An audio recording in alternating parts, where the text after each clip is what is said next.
So hi and welcome to today's video, and today we're taking a look at the Roccat Kone Pure Ultra here. This one's got a little bit of trick under its sleeve. It looks like the normal Roccat Pure Owl Eye here, and it's not. That's because it's got a skeleton shell inside it, and that allows it to fit into the ultralight mouse category, like the Model O MM710, Final Mouse's versions as well. What it does do though is it looks like a normal mouse here, because it's still got its standard shape without the honeycomb effects.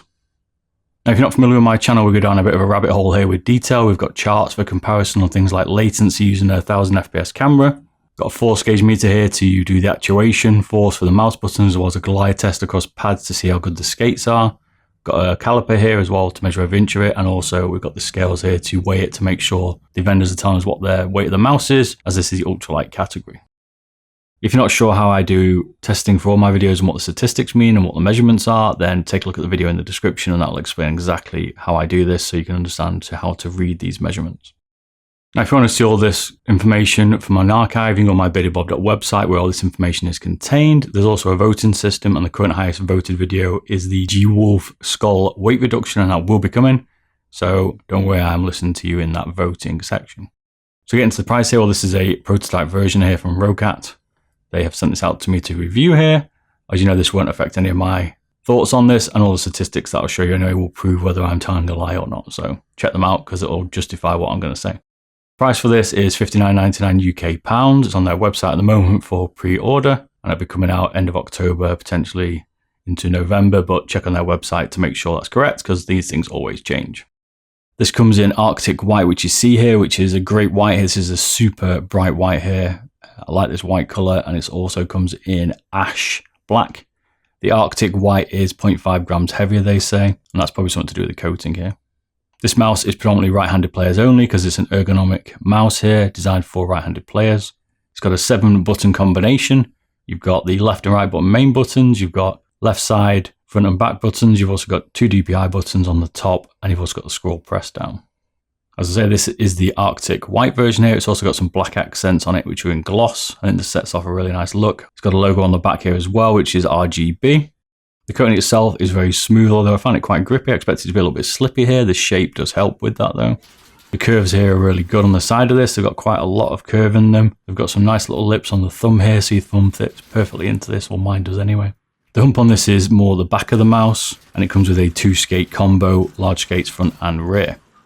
The scroll wheel has a rubber inside, which has got little cutouts to enable you to get good grip on it. So looking at the hand shape here, well, my hand's an 18 by 9 centimeter hand that you can see here. I've also done my girlfriend's hand, which is 16 by 7.5 centimeters. I generally use a palm hybrid claw grip here, but you can see this mouse is mainly aimed for a palm and claw grip. Fingertip grip could be used, but it's a little bit of a bigger mouse for that. And you can see here that it fits my hand really well. My girlfriend's hand here, not so well. It's a little bit big for her hand here. This mouse for me fits into the medium category in size-wise, and it's aimed at the FPS market generally, but you could also use it for desktop or MMO if you want to. So the build quality here stands out on this Roccat. It's very, very good. It's built really well. There's no squeaks, there's no rattles, there's no scroll wheel rattle. This scroll wheel is rock solid here. And overall, I've got no issues with how Roccat have built this mouse. So getting on to the first movement latency test here. And we're using Rainbow 6 and CSGO, and in Rainbow 6 we've got an average of, which is long, and is the slowest mouse here by some margin. The fastest one here, to give you a comparison, is the XM1 mouse here from Endgame Gear, and that comes an average of 11 milliseconds, so that's quite a difference here. Now I mentioned this to Roccat, because in CSGO the average comes in at, and Roccat said that they were going to look at this, and this could be a driver issue with it being a prototype. Because for me, it is a little bit abnormally long here, the latency. So as soon as they send me out some new drivers, I'll retest this and we can take a look and see what this latency is like. We'll see throughout this video how it compares in other latencies, but this one, it was a little bit high, should we say.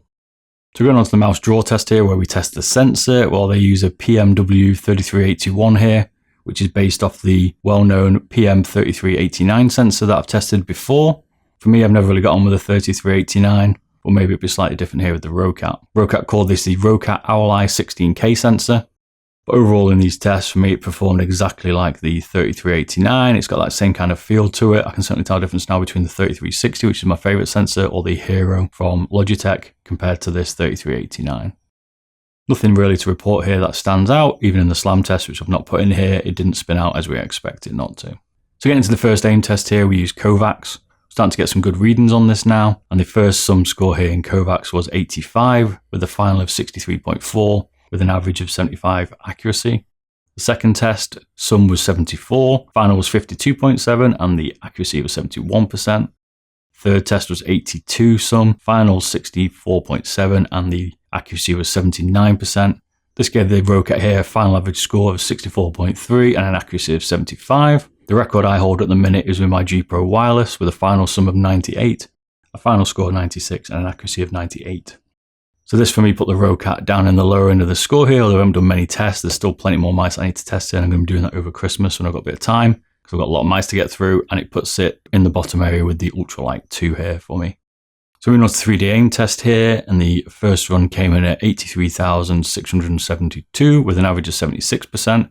Second run 96,897 with an average accuracy of 75%. And the third one was 84,282 with an accuracy of 63%. This gave an average score in 3D aim of 88,284 and an accuracy of 71%.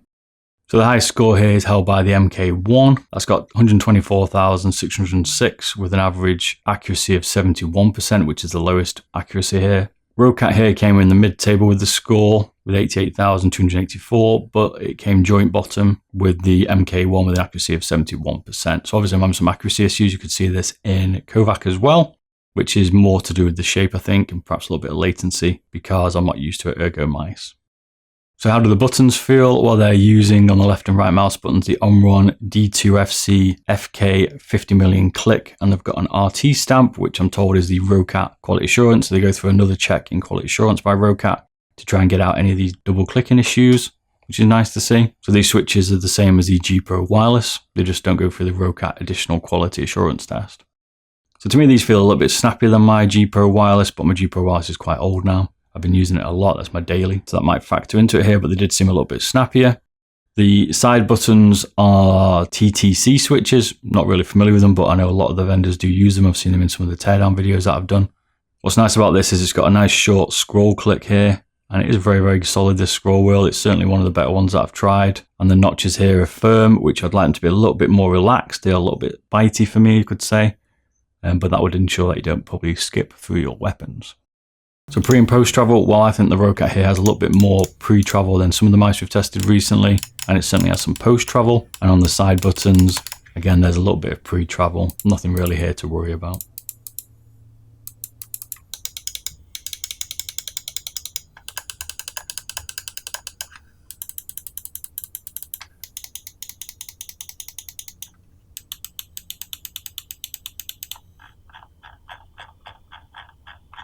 So human benchmark, another latency test we're doing here, the Roccat scored an average of 178 milliseconds, which again puts it in the high latency end here, puts it in third behind the Skull from G-Wolves. Testing the button latency here using Blood PK, the left-hand side average came in at 155, and the right-hand average came in at 171. This puts the left mouse button mid-table compared to the rest, and it puts the right-hand mouse button just behind the XM1 at the bottom.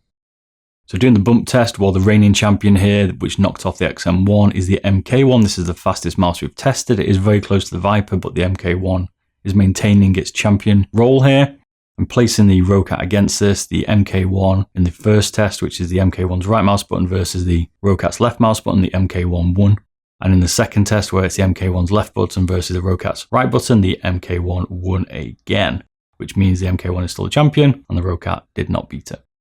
So carrying on with the button latency test here, we're going into Rainbow 6 here. And we're going to test the latency from when you press the button to when you see the fired shot in Rainbow 6. And the average score here came in, which again makes it the slowest in the test. Again, some kind of issue here potentially. And given the MK1 comes with an average of 24 milliseconds, which is the fastest. Taking into CSGO here for the same test, the average was again slowest by far, with the leader being the Razer Viper of 23 milliseconds. So clicks per second here, well, it scored 6 clicks per second. This puts it in joint third, which isn't bad here. The force gauge meter now we're going to run across the buttons to work out how much pressure you need, because this can be determined by the switch as well as the shell. So going on to the force gauge meter, the average left front was 43, the middle was 59, and the rear was 117. The right hand side front was 44, the middle was 62, and the rear was 128. This gives the buttons an average force gram actuation of the left being 76 and the right being 78. Comparing this against the other buttons that we've tested, there's nothing here that stands out. It just puts it in the middle, leaning more a little towards the firmer side. So the side button average front was 72 and the rear was exactly the same with an average of 72. Again, this puts it in the middle for actuation here, nothing to report. Scroll wheel force press comes in with an average 175 grams with 24 notches, so it fits in line with everything else here. The scroll wheel press is second lightest here, which is good to see, just behind the Ultralight 2, which we tested last week. And this makes it probably to me one of the best feeling scroll clicks around at the moment. I certainly like this one. So now onto the weight that everyone's been waiting for, because this is what this Kone Pure Ultralight's about. And Roccat here, I've specified on this box that it's 169 grams, but they also, now the official one, because this was a prototype, say it was 66 grams in ash black and 66.5 grams in Arctic white.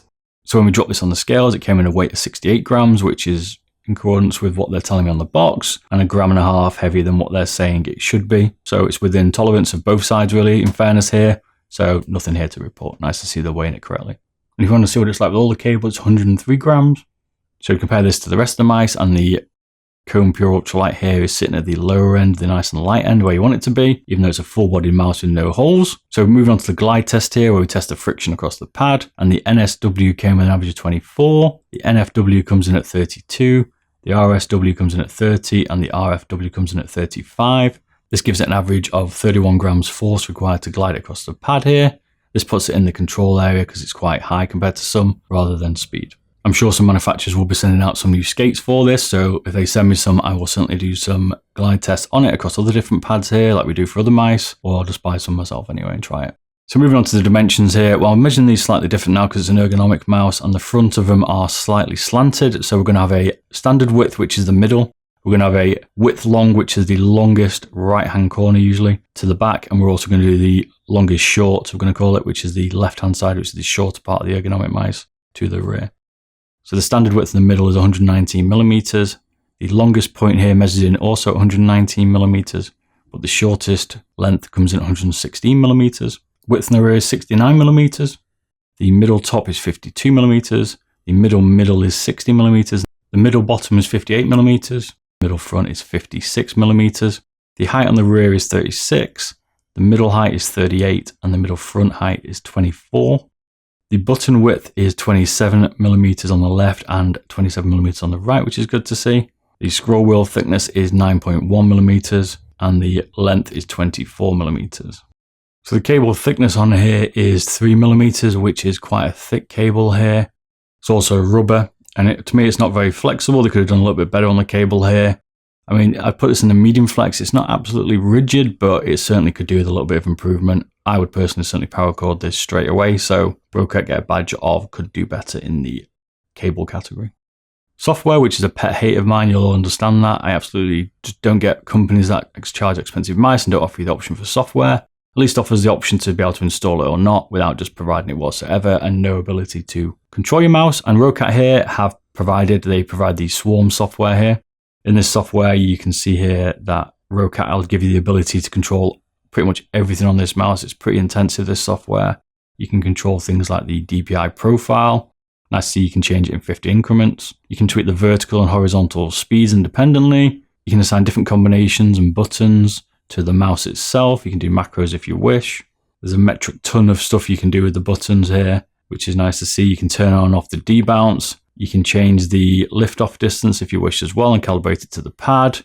Overall, a decent software package here from Roccat. What would be nice, and quite a lot of them do this unfortunately, is they only limit you to 5 profiles.